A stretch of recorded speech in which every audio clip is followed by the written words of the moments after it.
नमस्कार, तपाईं अहिले हेर्दै हुनुहुन्छ समाचार पार्टी न्यूज बुलेटिन। म प्रहलाद चन्द्र घिमिरे। आज मिति विक्रम सम्वत 2079 साल असार 16 गते बिहिबार, ईस्वी सम्वत सन् 2022 जुन 30 तारिक। दर्शक महानुभाव, सदाको झैं आज पनि हामी देश तथा विदेशका महत्त्वपूर्ण खबर, समाचार पार्टी हेल्थ टिप्स र समाचार पार्टी माइन्ड क्विज लगायतका महत्त्वपूर्ण तपाईलाई काम लाग्ने हेर्नै पर्ने समाचारहरू, ब्रेकिङ न्यूज, न्यूज अपडेट अनि आज दिनभर कहाँ के हुँदैछ सम्पूर्ण जानकारी लिएर उपस्थित भइसकेका छौं। हामीलाई अन्तिमसम्म हेर्नुहोला। हाम्रो मेहनतका लागि यो भिडियोमा एउटा लाइक अवश्य गर्नुहोला। दर्शक महानुभाव, पलपलको न्यूज अपडेटका लागि हाम्रो च्यानललाई सब्स्क्राइब गर्नुहोस् अनि नजिकै आउने बेल आइकनमा क्लिक गर्नुहोला। देशभित्रबाट हेरिरहनु भएको छ भने आफू रहेको गाउँठाउँ सहर जिल्लाको नाम लेख्नुहोला। विदेशमा हुनुहुन्छ भने कुन देशबाट हेरिरहनु भएको छ त्यो कुरा तलको कमेन्ट बक्समा कमेन्ट गर्नुहोला। दैनिक रूपमा हेर्नुहुन्छ भने रेगुलर भनेर लेख्नुहोला। आज पहिलोचोटि हेर्दै हुनुहुन्छ भने फर्स्ट टाइम भनेर लेख्नुहोला। आउनुहोस् दर्शक महानुभाव, समाचार पार्टी न्यूज बुलेटिन सुरु गरौं मुख्य खबरका शीर्षकहरूबाट। आगामी 3 दिन देशभर भारी वर्षा हुने भन्दै उच्च सावधानी अपनाउन जल तथा मौसम विज्ञान विभागका महानिर्देशक कमल राम जोशीको भनाई। पहिरोका कारण राष्ट्रिय राजमार्गका 4 ठाउँमा सडक बन्द, 12 जिल्लाका सडक पनि ठप्प। पानी पर्दा देशभरका सरकारी वेबसाइटहरू आधा घण्टा डाउन। विपद प्रतिकार्यका लागि पूर्व तयारी गरेर बस्न सरोकारवाला निकायहरूलाई गृहमन्त्री बालकृष्ण खाँडको निर्देशन। अनावश्यक ढङ्गले जमिन प्लटिङ गर्दा अन्नबाली उत्पादनमा कमी आउन थालेको नेकपा एमालेका अध्यक्ष केपी शर्मा ओलीको भनाई। पोखराको हेम्जामा 17औं असारे रोपाई महोत्सव सम्पन्न। स्थानीय तहहरूमा अनियमितता बढ्दै जानु चिन्ताको विषय रहेको राष्ट्रपति विद्यादेवी भण्डारीको भनाई। श्रेणीविहीन स्थायी कार्यालय सहयोगी पदका कर्मचारीको सेवा समूह र पद परिवर्तन गर्ने सरकारको निर्णय। महँगी नियन्त्रणका लागि सरकारले देशव्यापी बजार अनुगमन गर्ने उद्योग वाणिज्य तथा आपूर्ति मन्त्री दिलेन्द्र प्रसाद बडुको भनाई। बेरुजुका विषयमा सरकारले अपनाएका विधि र पद्धतिमा अध्ययन गर्न आवश्यक रहेको अर्थमन्त्री जनार्दन शर्माको भनाई। अब लेखा परीक्षण गर्दा जोखिममा आधारित कारोबारको मात्रै लेखा परीक्षण गर्नुपर्ने सार्वजनिक लेखा समितिका सभापति भरत कुमार शाहको धारणा। नागरिकता सम्बन्धी विधेयक पारित गर्नका लागि उच्च तहमा छलफल भइरहेको गृहमन्त्री बालकृष्ण खाँडको भनाई। आफूहरूले नेकपा एमालेमा माओवादीको बिउ रोपेर आएको माओवादी केन्द्रका अध्यक्ष पुष्पकमल दाहाल प्रचण्डको भनाई। आफू बाँचुन्जेल केरुङबाट काठमाडौँ रेल आउँछ जस्तो नलाग्ने नेपाली कांग्रेसका महामन्त्री विश्वप्रकाश शर्माको भनाई। अन्तर्राष्ट्रिय बजारमा मलको मूल्य वृद्धि भएका कारण ठेकेदारले मल ल्याउन नसकेको कृषि तथा पशुपक्षी विकास मन्त्री महेन्द्र राय यादवको स्पष्टोक्ति। गण्डकी प्रदेशका मुख्यमन्त्री कृष्णचन्द्र नेपाली पोखरेलको एमालेले माग्यो राजीनामा। लुम्बिनी प्रदेशकी स्वास्थ्य जनसङ्ख्या तथा परिवार कल्याण राज्यमन्त्री विमला ओलीले दिइन् राजीनामा। बलात्कारको आरोपमा बैतडीको मेलौली नगरपालिका 1 का वडा अध्यक्ष शरद सिंह नेगी पक्राउ। काठमाडौँ उपत्यकामा 14 जनामा हैजाको संक्रमण पुष्टि। चपली सब स्टेशनको ट्रान्सफर्मर जल्दा बिजुली आपूर्तिमा समस्या, कुलमान घिसिङ फिल्डमा खटिए। शिक्षण अस्पतालले स्वास्थ्य बीमा कार्यक्रमलाई निरन्तरता दिने। त्रिवी सेवा आयोगले 104 जना कर्मचारी मागेकोमा सबै फेल। शेयर बजार 41 अङ्कले बढ्यो, 1 अर्ब 43 करोड रुपैयाँको शेयर कारोबार। हिमालयन हाइड्रोको आइपिओ खुल्ला। तेस्रो नेपाल ई स्पोर्ट्स च्याम्पियनसिप अर्को साता हुने। समाचार पार्टी हेल्थ टिप्स अन्तर्गत आज हामी मानसिक तनावबाट मुक्त रहने उपायको विषयमा जानकारी दिनेछौँ। अन्तिममा समाचार पार्टी माइन्ड क्विज रहनेछ। हामीलाई अन्तिमसम्म हेर्नुहोला। जल तथा मौसम विज्ञान विभागका महानिर्देशक कमल राम जोशीले आगामी 3 दिन देशभर भारी वर्षा हुने भन्दै उच्च सावधानी अपनाउन आग्रह गर्नु भएको छ। गृह मन्त्रालयमा बसेको मनसुन पूर्व तयारी तथा प्रतिकार्य बैठकमा बोल्दै महानिर्देशक जोशीले आगामी 3 दिन देशभर भारी वर्षा हुने भएकाले उच्च सतर्कता अपनाउन आम नागरिकलाई आग्रह गर्नु भएको हो। उहाँले आगामी 3 दिन तराईका सबै जिल्लाहरूमा र गण्डकी प्रदेशमा समेत भारी वर्षा हुने र खोलामा जलस्तर बढेर बाढीको समस्या निम्तन सक्ने बताउनु भयो। उहाँले विभागले मौसम सम्बन्धी निकाल्ने नियमित बुलेटिन बाहेक विशेष बुलेटिन निकालेको अवस्थामा अझ सतर्क हुन पनि आग्रह गर्नु भएको छ। देशका विभिन्न ठाउँमा अहिले ठूलो पानी परिरहेको छ। गए रातिदेखि झरी सुरु भएकोमा सबैजसो ठाउँमा हल्का झरी परेको र केही ठाउँमा ठूलो पानी परेको जल तथा मौसम पूर्वानुमान महाशाखाले जनाएको छ। विशेष गरी लुम्बिनी, मधेस, गण्डकी र सुदूरपश्चिम प्रदेशका तराई क्षेत्रमा अति ठूलो पानी परेको मौसमविद वरुण पौडेलले बताउनुभयो। पूर्वी तराईका धेरैजसो ठाउँ डुबानमा परेका छन्। यसैबीच निरन्तरको वर्षाका कारण राष्ट्रिय राजमार्ग अन्तर्गतका विभिन्न 4 ठाउँमा सडक बन्द भएका छन्। कोशी राजमार्ग अन्तर्गत विराटनगरबाट धनकोटा हुँदै किमानथाङका जाने सडक अन्तर्गत शङ्खुवा सभाको सम्मटार र बरौण खोलामा सडक बन्द भएको छ। त्यस्तै डुम्रे बेसी शहर चामे सडक अन्तर्गत लमजुङको उदिपुर र मनाङको मार्दीभिरमा पहिरोले सडक बन्द भएको छ। पहिरोले राष्ट्रिय राजमार्ग अन्तर्गतका सडकको 45 ठाउँमा अवरोध भएकोमा 4 ठाउँको सडक एकतर्फी खुलाएको र 37 ठाउँको सडक पूर्ण रूपमा खुलाएको सडक विभागले जनाएको छ। मुख्य राजमार्ग बाहेक पनि विभिन्न 12 वटा जिल्लामा सडक बन्द भएको प्रहरी प्रधान कार्यालयले जनाएको छ। सिन्धुली, दार्चुला, मोरङ, बागलुङ, प्युठान, धादिङ, दाङ, तनहुँ, नवलपरासी पूर्व, धनकुटा, उदयपुर र सोलुखुम्बुका विभिन्न ठाउँमा पहिरो जाँदा सडक बन्द भएको छ। यसैबीच नारायणगढ मुगलिन सडक खण्डका 17 ठाउँमा पहिरोको हिसाबले उच्च जोखिम देखिएको छ। यस वर्षको वर्षासँगै ती मध्ये 60 ठाउँमा साना ठुला पहिरो खसिसकेको डिभिजन सडक कार्यालय भरतपुरका इन्जिनियर सागर कार्कीले बताउनुभयो। उहाँका अनुसार 4 किलो नाम्सी पुल, 3 नम्बर पुल, 26 किलो, 20 किलो, 15 किलो जुगेडी बजार नजिकैको कविलास जाने बाटो उच्च जोखिममा देखिएको बताइएको छ।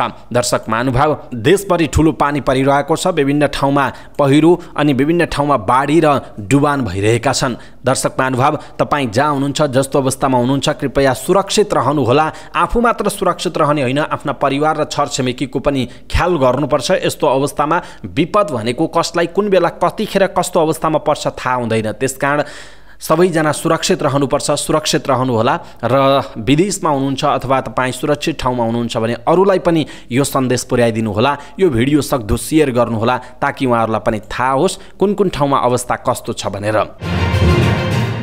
2 दिनदेखि निरन्तरको वर्षाका कारण देशभरका सरकारी वेबसाइटहरू आधा घण्टा बन्द भए। काठमाडौँमा पानी पर्दा बिजुली आउने र जाने भएका कारण आधा घण्टा देशभरका सरकारी वेबसाइटहरू डाउन हुन पुगेको राष्ट्रिय सूचना प्रविधि केन्द्रका सहायक निर्देशक रमेश प्रसाद पोखरेलले बताउनुभयो। निरन्तरको वर्षाले पावर सप्लाई अफ भयो, जसका कारण देशभरको वेबसाइट आधा घण्टाका लागि डाउन हुन पुग्यो। निर्देशक पोखरेलले सरकारी वेबसाइटको ब्याकअप सिस्टम हेटौडामा राखिएकाले तत्कालै रिकभर गर्न नसकेपछि आधा घण्टा पछि पुनः देशभर सरकारी वेबसाइटहरू सुचारू भएको बताइएको छ।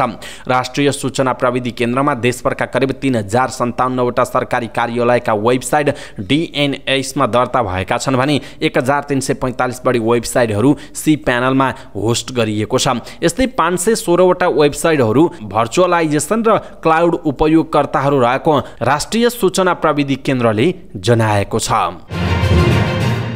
गृहमन्त्री बालकृष्ण खाँडले विपद प्रतिकार्यका लागि पूर्व तयारी गरेर बस्न सरकारवाला निकायलाई निर्देशन दिनुभएको छ। गृह मन्त्रालयमा बसेको मनसुन पूर्व तयारी तथा प्रतिकार्य बैठकलाई सम्बोधन गर्दै मन्त्री खाँडले विपदको पूर्व तयारी गरेर सामना गर्नका लागि एकीकृत प्रयास गर्नु सरकारको दायित्व भएको बताउनु भएको हो। उहाँले प्राकृतिक विपदका कारण सडकहरूमा क्षति हुँदा जनधनको क्षति हुने, आवत जावतमा अवरोध हुने र आर्थिक क्रियाकलापमा समेत गम्भीर क्षति पुग्ने भएकाले विपद प्रतिकार्यका लागि पूर्व तयारीमा रहन सम्बन्धित निकायलाई निर्देशन दिनुभयो। उहाँले प्रतिकार्यका लागि उपलब्ध सामग्रीहरूलाई तयारी अवस्थामा राख्न र विपद परिहालेमा तत्काल त्यहाँ पुगेर आवश्यक भूमिका निर्वाह गर्न पनि निर्देशन दिनुभएको छ। नेकपा एमालेका अध्यक्ष एवं पूर्व प्रधानमन्त्री केपी शर्मा ओलीले अनावश्यक ढङ्गले जमिन प्लटिङ गर्दा अन्न बाली उत्पादनमा कमी आउन थालेको बताउनु भएको छ। अखिल नेपाल किसान राष्ट्रिय महासङ्घले भक्तपुरमा आयोजना गरेको धान दिवसको कार्यक्रमलाई सम्बोधन गर्दै उहाँले यस्तो बताउनु भएको हो। उहाँले नेपाल धान बालीका लागि उपयुक्त स्थान रहेको भन्दै यसलाई दोब्बर गुणाले वृद्धि गर्नुपर्ने आवश्यकता रहेको बताउनु भयो। उहाँले नेपाल कृषि प्रधान देश भए पनि खाद्यान्नहरू आयात गर्नुपर्ने अवस्था रहेको भन्दै यसलाई विस्थापित गरी नेपालमा उत्पादकत्व र उत्पादन बढाउन जरुरी रहेको बताउनुभयो। अध्यक्ष ओलीले सहकारीका माध्यमहरू अपनाएर र खण्डीकरणतर्फ होइन चक्लाबन्दी र ठूलो मात्रामा कुनै पनि चिजको उत्पादन गर्नेतिर लाग्नुपर्ने बताउनुभयो। उहाँले धान खेतीलाई नेपालमा बचाउन जरुरी रहेको भन्दै अहिले धेरै ठाउँमा अनावश्यक ढङ्गले अव्यवस्थित बस्ती, प्लटिङ सिस्टम र घडेरी बनाउने कुराले अन्नबाली उत्पादन बढाउने कुरामा कमी आइरहेको पनि बताउनुभयो। अध्यक्ष ओलीले कृषि प्रधान देशले खाद्यान्नहरू बढी मात्रामा आयात गर्नु अशोभनीय भएको बताउनुभयो। उहाँले धान, मकै, गहुँ जस्ता खाद्यवस्तु पनि बाहिरबाट आयात गर्नु दुःखद भएको पनि बताउनु भएको छ।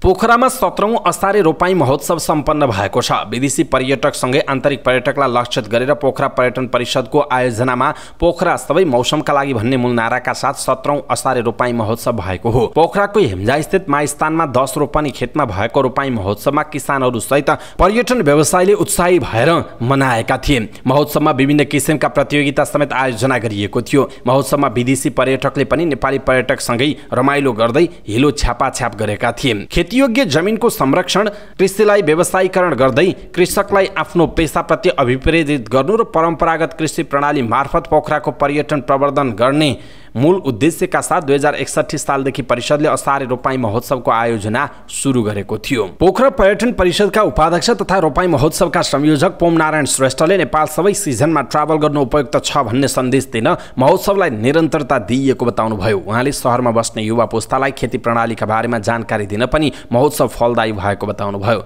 संयोजक श्रेष्ठले महोत्सवमा करिब 200 विदेशीहरूको सहभागिता रहेको बताउनुभयो। स्थानीय किसान विष्णु प्रसाद तेमिल सिन्हाले धान रोपाई सुरु भए पनि सरकारले किसानलाई समयमै मल बिउको व्यवस्था गर्न नसकेको बताउनुभयो।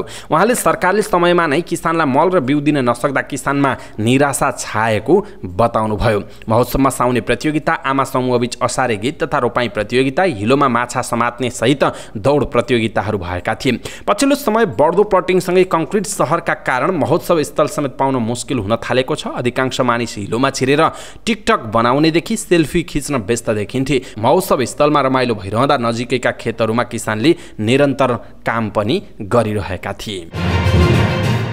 राष्ट्रपति विद्यादेवी भण्डारीले स्थानीय तहहरूमा अनियमितता बढ्दै जानु चिन्ताको विषय भएको बताउनु भएको छ। महालेखा परीक्षकको कार्यालयको 64औं वार्षिक उत्सव कार्यक्रममा बोल्दै राष्ट्रपति भण्डारीले स्थानीय तहहरूमा अनियमितता बढ्दै जानु चिन्ताको विषय बनेको बताउनुभयो। उहाँले स्थानीय तहका नेतृत्वले विगतका कमी कमजोरीहरू नदोरिने गरी आर्थिक अनुशासनको पालना गर्नुपर्ने बताउनुभयो। उहाँले आर्थिक शुद्धता नै सुशासनको महत्त्वपूर्ण आधार भएको उल्लेख गर्नुभयो। राष्ट्रपति भण्डारीले परीक्षकको कार्यालयले सार्वजनिक निकायहरूबाट नियमित सार्वजनिक सेवा प्रवाह, विकास निर्माण, राजस्व सङ्कलन, स्रोत तथा साधनको बाँडफाँड लगायतका सुधारका क्षेत्रहरू पहिचान गरी सरकारलाई महत्त्वपूर्ण सुझाव दिनुपर्ने बताउनु भएको छ। सरकारले श्रेणीविहीन स्थायी कार्यालय सहयोगी पदका कर्मचारीहरूको सेवा समूह र पद परिवर्तन गर्ने निर्णय गरेको छ। असार 14 गते बसेको मन्त्री परिषदको बैठकले यस्तो निर्णय गरेको हो। मन्त्री परिषद बैठकका निर्णय सार्वजनिक गर्दै सञ्चार तथा सूचना प्रविधि मन्त्री एवं सरकारका प्रवक्ता ज्ञानेन्द्र बहादुर कार्कीले सरकारले कार्य निर्देशन करार निर्देशिका 2079 स्वीकृत गर्ने निर्णय गरेको पनि जानकारी दिनुभयो। उहाँले सरकारले वीरगञ्ज, सिमरा, पोखरिया प्रसारण लाइनको टावर तथा सब स्टेशनका लागि जग्गा प्राप्ति गर्ने र प्रारम्भिक कारबाही चलाउने अधिकारी तोक्ने, उपत्यका भित्रका प्रसारण लाइन तथा सब स्टेशनहरूमा संरचनागत सुधार, स्तरोन्नति तथा विस्तार गर्नका लागि जग्गा प्राप्ति गर्ने र प्रारम्भिक कारबाही चलाउने अधिकारी तोक्ने, विभूषणमा प्रयोग हुने सुनको परिणाम घटाई बनावट हेरफेर गर्न स्वीकृत दिने निर्णय गरेको बताउनुभयो। उहाँका अनुसार सरकारले सशस्त्र प्रहरी दोस्रो संशोधन नियमावली 2079 को मसौदा उप लोकसेवा आयोगको परामर्श लिने, मध्य भोटेकोशी जलविद्युत आयोजनाको 220 केभी प्रसारण लाइनको लागि वन क्षेत्र प्रयोग गर्न दिने, कार्बन उत्सर्जन न्यूनीकरण खरिद सम्झौता गर्न वार्ता टोली गठन गर्ने र भेडेटार स्काई वार्प निर्माणका लागि राष्ट्रिय वन क्षेत्र प्रयोग गर्न दिने निर्णय पनि गरेको बताइएको छ। प्रवक्ता कार्कीले बृहत्तर जनकपुर क्षेत्र विकास परिषदको अध्यक्षमा शीतल साहु पूर्वेलाई नियुक्त गर्ने, निजामती सेवा पुरस्कार सिफारिस समितिको सदस्य तोक्ने पनि निर्णय गरेको बताउनुभयो। उद्योग वाणिज्य तथा आपूर्ति मन्त्री दिलेन्द्र प्रसाद बडुले महँगी नियन्त्रणका लागि सरकारले देशव्यापी बजार अनुगमन गर्ने बताउनु भएको छ। वाणिज्य मन्त्रालयमा पत्रकार सम्मेलन गर्दै मन्त्री बडुले महँगी नियन्त्रणका लागि देशव्यापी बजार अनुगमन गर्न लागेको बताउनु भएको हो। उहाँले सरकारले सङ्घ, प्रदेश, जिल्ला प्रशासन र स्थानीय तहका सबै संयन्त्र परिचालन गरेर बजार अनुगमन प्रभावकारी बनाउने बताउनुभयो। मन्त्री बडुले इन्धनको 81 मूल्य बढेपछि खाद्यान्न, औषधि र सेवाको मूल्यमा गरिएको मूल्य वृद्धि घटाउन र उपभोक्तालाई राहत दिन देशभर एकैसाथ एउटै समयमा अनुगमन गर्ने तयारी गरेको बताउनुभयो। उहाँले देशव्यापी बजार अनुगमन गर्न र मूल्य नियन्त्रण गर्न अनुगमन तथा निरीक्षण अधिकृत तोक्न जिल्ला प्रशासन र स्थानीय तहलाई पत्राचार गरिसकिएको पनि बताउनुभयो। इन्धनको मूल्य उच्च रूपमा बढ्दै गएसँगै आकाशीयको बजार मूल्य नियन्त्रण गर्न सरकार प्रतिबद्ध रहेको उहाँको भनाइरहेको छ। अर्थमन्त्री जनार्दन शर्माले बेरोजुका विषयमा सरकारले अपनाएका विधि र पद्धतिमा अध्ययन गर्न आवश्यक रहेको बताउनु भएको छ। महालेखा परीक्षकको कार्यालयको 74औं वार्षिकोत्सव कार्यक्रममा बोल्दै अर्थमन्त्री शर्माले सरकारको अहिलेसम्म लेखा परीक्षण गर्ने विधि र पद्धतिहरूमा कहाँ त्रुटि भएको हो त्यसको अध्ययन अनुसन्धान गर्न आवश्यक रहेको बताउनु भएको छ। उहाँले लेखा परीक्षण गर्ने सरकारको विधि पद्धतिमा त्रुटि भएर बेरोजुमा एकपछि अर्को जटिलता बढ्दै गएको बताउनुभयो। अर्थमन्त्री शर्माले लेखा परीक्षक मार्फत सार्वजनिक इकाइहरूमा जवाबदेहिता र पारदर्शिता अभिवृद्धि गर्दै सुशासन प्रवर्धन गर्न महालेखा परीक्षकको महत्त्वपूर्ण भूमिका रहेको पनि बताउनुभयो। उहाँले सार्वजनिक खर्च तथा स्रोतको दुरुपयोग, राजस्वमा भएको चुहावट, हिनामिना, औपचारिक क्षेत्रबाट अर्थतन्त्रमा परेको नकारात्मक प्रभाव र सार्वजनिक तथा सङ्गठित संस्था सञ्चालनका विषयहरूमा महालेखा परीक्षकले थप ध्यान दिनुपर्ने बताउनुभयो। सार्वजनिक लेखा समितिका सभापति भरत कुमार शाहले अब लेखा परीक्षण गर्दा जोखिममा आधारित कारोबारको मात्र लेखा परीक्षण गर्नुपर्ने बताउनुभयो। महालेखा परीक्षकको कार्यालयको वार्षिकोत्सव कार्यक्रममा बोल्दै सभापति शाहले अन्तर्राष्ट्रिय अभ्यास जोखिममा आधारित लेखा परीक्षण हुने भएकाले नेपालमा पनि जोखिममा आधारित कारोबारको मात्रै लेखा परीक्षण गर्नुपर्ने बताउनुभयो। उहाँले महालेखा परीक्षकको ठूलो जिम्मेवारी भएकाले ऐन कानुन परिवर्तन गर्नुपर्ने आवश्यकता रहेको बताउनुभयो। सभापति शाहले लेखा परीक्षक कार्यालयले 6000 देखि 10,000 युनिटको लेखा परीक्षण गर्ने गरेको भन्दै अब जोखिममा आधारित लेखा परीक्षण गर्नुपर्ने बताउनुभयो। उहाँले अमेरिकामा 500 तथा भारतमा 700 युनिटको मात्र लेखा परीक्षण गर्ने गरेको बताउनुभयो। सभापति शाहले अब लेखा परीक्षक कार्यालयले जहाँ अर्बौंका ठेक्का र खर्बौं कारोबार भएर बढी जोखिम भएका तथा बढी भ्रष्टाचार हुने युनिटहरूमा मात्र लेखा परीक्षण गर्नुपर्ने बताउनुभयो। उहाँले अब लेखा परीक्षणमा 20 वर्षदेखिको कम्प्युटर, ल्यापटप दिनुपर्ने देखाएर बेरोजु देखाउन जरुरी नभएको पनि बताउनुभयो। गृहमन्त्री बालकृष्ण खाँडले नागरिकता सम्बन्धी विधेयक पारित गर्नका लागि उच्च तहमा छलफल भइरहेको बताउनु भएको छ। प्रतिनिधि सभा अन्तर्गतको राज्य व्यवस्था तथा सुशासन समितिको बैठकमा बोल्दै गृहमन्त्री खाँडले नागरिकता सम्बन्धी विधेयक पारित गर्नका लागि सांसदहरूको तहमा र उच्च राजनीतिक तहमा छलफल भइरहेको बताउनु भएको हो। उहाँले सो विधेयकको सम्बन्धमा निष्कर्ष निकाल्नुपर्ने अवस्था रहेको बताउनुभयो। उहाँले आगामी दिनमा एकीकृत सामाजिक सुरक्षा ऐन बनाउने सम्बन्धमा सरकारले गृह कार्य गर्ने उल्लेख पनि गर्नुभएको छ। गृहमन्त्री खाँडले सामाजिक सुरक्षा ऐन 2075 लाई संशोधन गर्न बनेको विधेयकलाई पनि छिट्टै पारित गर्नुपर्ने बताउनुभयो।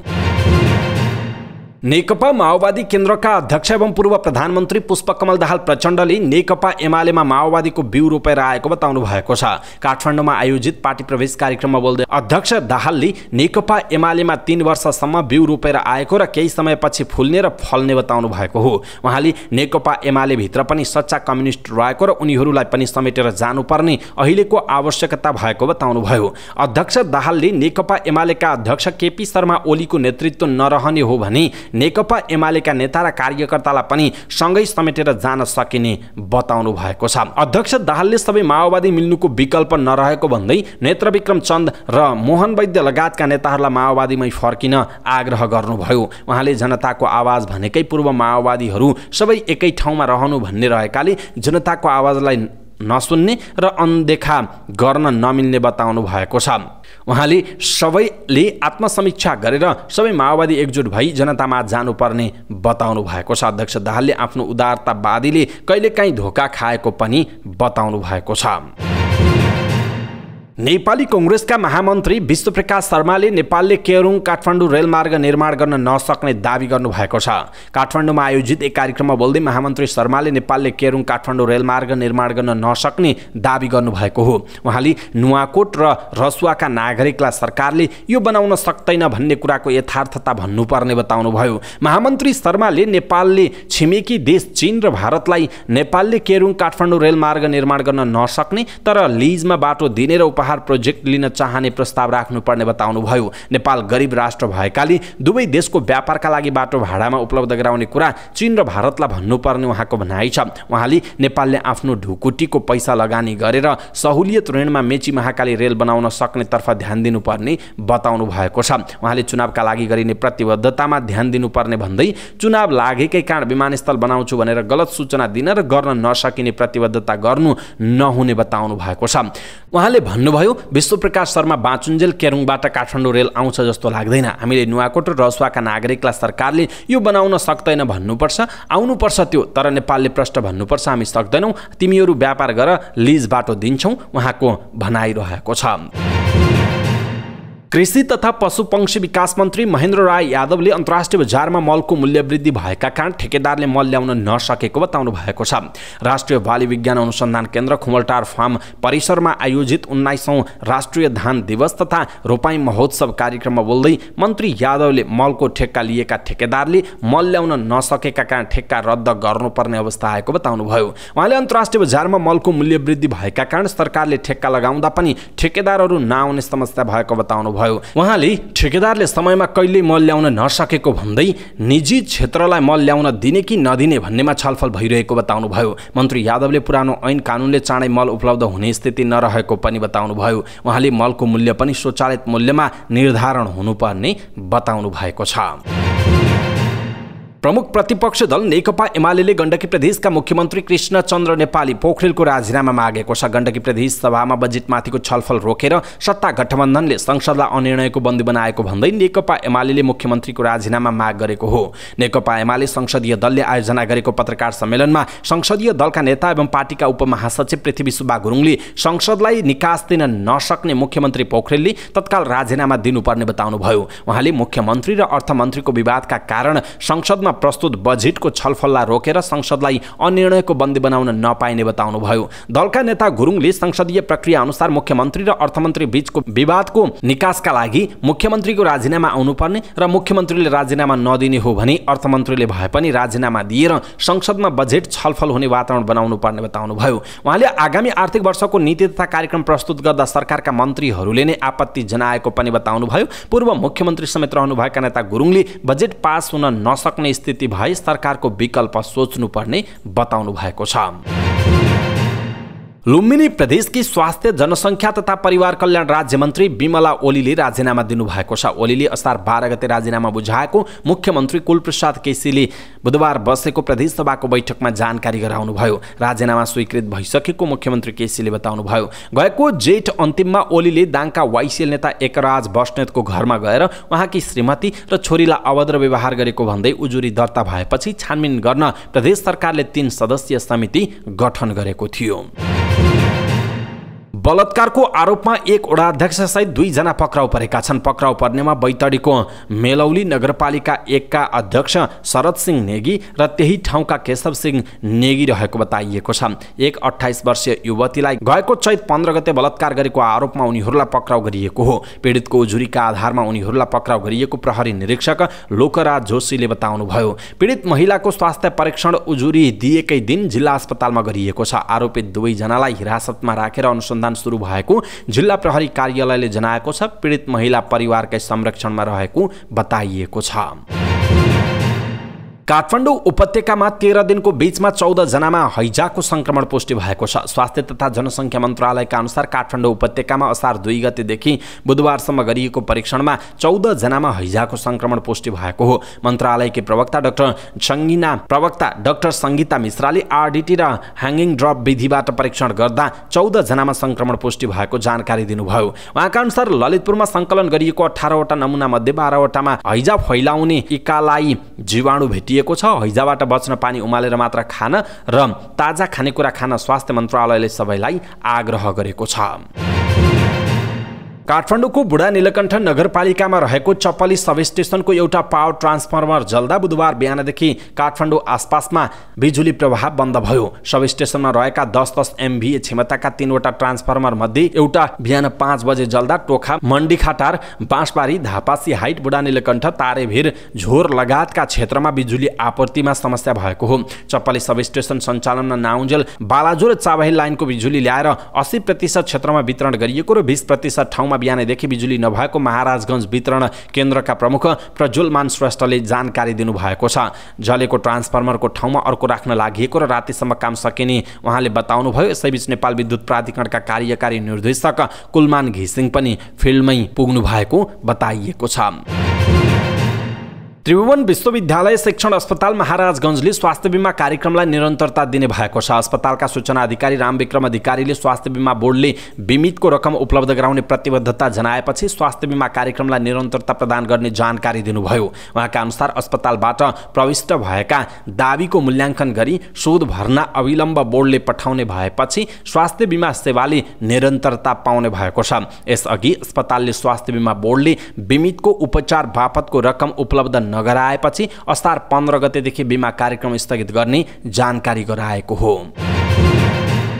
त्रिभुवन विश्वविद्यालय सेवा आयोगले विभिन्न पदमा 104 जना कर्मचारी माग गरेकोमा परीक्षा दिएका सबै अनुत्तीर्ण भएका छन्। त्रिवेणी उपप्रशासक, शाखा अधिकृत, मुख्य कार्यालय सहायक, आर्थिक उपनियन्त्रक र लेखा अधिकृत पदका लागि कर्मचारी माग गरेर गएको कार्तिकमा परीक्षा लिएकोमा कुनै पनि परीक्षार्थी लिखित परीक्षामा उत्तीर्ण हुन सकेनन्। 104 जनाको माग भएकोमा सबै गरेर 1462 जनाले परीक्षा दिएका थिए, जसमध्ये 138 जनाको परीक्षा रद्द भएको थियो। उपप्रशासक पदमा 4 जनाको माग गरिएकोमा 12 जना, शाखा अधिकृतमा 40 जना माग गरिएकोमा 542 जना, मुख्य कार्यालय सहायकमा 43 जनाका लागि 777, आर्थिक उपनियन्त्रकमा 2 जनाका लागि 3 जना र लेखा अधिकृतमा 15 जनाका लागि 129 जनाले परीक्षा दिएका थिए। त्रिवीका अनुसार लेखा सहायक, मुख्य लेखा सहायक र कार्यालय सहायकमा भने परीक्षार्थी उत्तीर्ण भएको बताइएको छ। लगातार 2 दिनसम्म दोहोरो अङ्कले घटेको शेयर बजार बुधबार भने बढेको छ। शेयर बजार परिसूचक नेप्से बुधबार 41.39 अङ्कले बढेर 1962.71 बिन्दुमा पुगेको छ। सबै समूहको शेयर बढेकोमा व्यापार, जलविद्युत विकास बैंक, उत्पादन, बीमा र लघुवित्त उपसमूहको शेयर उच्च अङ्कले उकालो लागेको छ। नेप्सेसँगै कारोबार रकम पनि बढेको छ। 228 वटा कम्पनीको 43,86,000 किता शेयर 1 अर्ब 43 करोड 14 लाख रुपैयाँमा कारोबार भएको छ। सबैभन्दा धेरै गान्धी ग्रुप पावर कम्पनी र एसियन लाइफ इन्सुरेन्स कम्पनीको 5 करोड रुपैयाँ भन्दा धेरैको शेयर किनबेच भएको छ। बुधबार आँधीखोला र सिवाइसी नेपाल लघुवित्तको शेयर 10% तथा वरुण हाइड्रोको शेयर 9.5% बढेको छ। समग्र बजार बढे पनि मैलुङखोला जलविद्युत कम्पनीको शेयर झण्डै 2% घटेको जनाइएको छ।